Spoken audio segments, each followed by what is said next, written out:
Ifrit sang jin perkasa dan keajaiban Nabi Sulaiman. Pada suatu masa di bumi yang diberkahi, langit-langit terbuka bagi perintah seorang Nabi Agung, Nabi Sulaiman bin Dawud alaihissalam. Beliau adalah raja yang tidak hanya menguasai manusia, tetapi juga jin, angin, dan burung-burung di udara. Di singgasananya yang megah, Nabi Sulaiman duduk memandang para pembesar.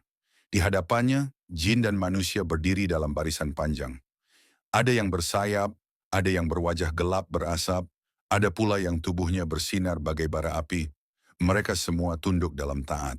Hari itu, burung hudhud baru saja kembali dari perjalanan jauhnya, membawa kabar penting. Di negeri Sabah, ada seorang ratu, Balqis, yang memiliki kerajaan megah, singgasana gemerlap, dan kekuasaan besar.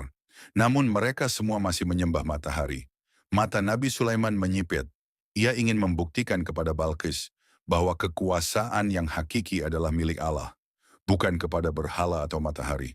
Dengan suara berat yang bergema ke seluruh penjuru istana, Sulaiman berseru, "Wahai para pembesar, siapakah di antara kalian yang sanggup membawakan singgasana Ratu Balkis kepadaku sebelum dia dan kaumnya datang berserah diri?" Sejenak suasana sunyi, lalu dari antara barisan jin, terdengar langkah berat disertai hawa panas yang menggulung. Muncullah Ifrit, jin raksasa bertubuh api, dengan mata merah membara dan sayap besar di punggungnya. Ia membungkuk hormat di hadapan Nabi Sulaiman. Dengan suara yang mengguncang dinding-dinding istana, Ifrit berkata, "Wahai Nabi Allah, aku sanggup membawanya sebelum engkau bangkit dari singgasanamu. Aku kuat dan aku dapat dipercaya." Para pembesar manusia berbisik-bisik, siapa yang mampu menyaingi kekuatan Ifrit, jin yang terkenal dalam segenap dunia jin? Namun sebelum Nabi Sulaiman memberikan isyarat, seseorang dari antara manusia, seorang hamba Allah yang saleh, yang dianugerahi ilmu dari kitab, melangkah maju. Wajahnya berseri-seri, penuh ketenangan. Dengan suara lembut namun pasti, ia berkata, "Aku akan membawanya kepadamu sebelum matamu berkedip." Sulaiman menatapnya dengan penuh kepercayaan, dan dalam sekejap sebelum kelopak mata Sulaiman sempat turun menutup, singgasana megah Ratu Balqis sudah berdiri di hadapannya.